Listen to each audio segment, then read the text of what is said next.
Also, something to note that this deliberation is to take place in Mogadishu, with so many of you that have attended. That is also one of the signals of the progress this country have been making and the progress we've made, and we thank you for that. Yesterday, we had a discussion on security. First, let me start by saying that we very much welcome the open and frank discussions on security by President Madobe, Alex, and all of you. It is very important that the discussions we have in these kind of important forums are open and frank, and we will make sure that we take that forward. I want to draw you to your attention that we've discussed yesterday that for the first time in this country, we now have national security architecture that we all of us agree. I take note of the fact that we have National Security Council that we all of us for the first time work under and agree. I take the fact that the first time ever, Aura has been made over the past 10 years, and for the first time now we know the answers of the questions you've been raising. It hasn't been easy, but we couldn't do the Aura unless we have seen the importance of the strategic importance of the economic recovery and accountability. That is where the link we've made, and that is how we came up with the issue of Aura. For the first time, we have had 4 National Security Council meetings. For the first time, a lot of progress has been made in terms of architecture. But I welcome the views that we need to translate that architecture into building. We need to construct something, as Alex said yesterday. And now, under 1, the Aura, and 2, the transition plan that we will make and we've agreed on the communique yesterday will help us now answer these questions. And we will take these forward. Economic recovery and security are interlinked, and they are very important for us. So we recommit ourselves, both federal leaders, including myself and the President and all ministers, and the federal member states, that not only do we come to plan for the transition as agreed yesterday, but also speed up the work on security in connection with accountability, as you put it rightly. And we welcome that discussion, and we seek your support. You've also seen here today that we've discussed the political processes on the progress our government has made on constitution, the process on 2020 elections, the reconciliation process.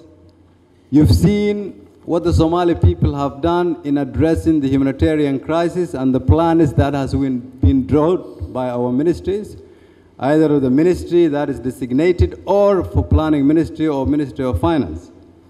You've seen the economic recovery achievements we've made and the commitment we've displayed in transforming this nation to be a better nation. You've seen the bills that we have passed and sent to the Parliament, including sexual offense bill. You've seen where we are as a nation on all accounts. 10 years ago, we couldn't discuss this.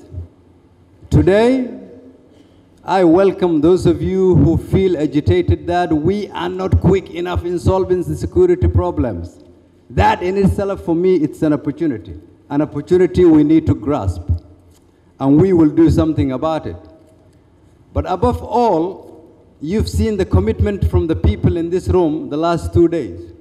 That should motivate us, all of us. It should help us take this nation forward. For me, we cannot solve the security problem alone unless we keep our focus on the economic recovery. We cannot run this nation on handouts. I thank those nations who support us on the search funding through the World Bank mechanisms, and I urge you to support. We thank the EU and the Norwegians and others, but we ask others to come forward and support the government. We also need to support the federal member states.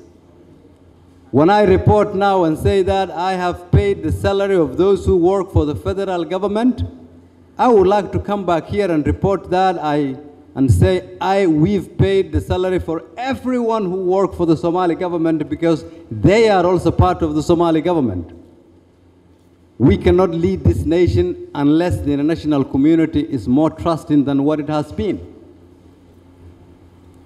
Under my leadership and the President, we have demonstrated to you accountability is a cornerstone for us, and we want to be accountable for every penny. Take more risk on your investment, and take more risk on this nation who is about to come out and emerge from the long darkness that it has been. This country has been in between hope and despair for many years. There is more hope now. It needs a little bit more bravery. While I take note of your concerns, and I promise that we will bring it to the attention of everyone concerned for us to address the security concerns you have raised, you cannot turn back now. This is the time when we need a little bit more hand. Help us so that we can get economic recovery, debt relief, to satisfy the IFIs, and be a nation that can be independent. I thank you for all the support, and the meeting is closed.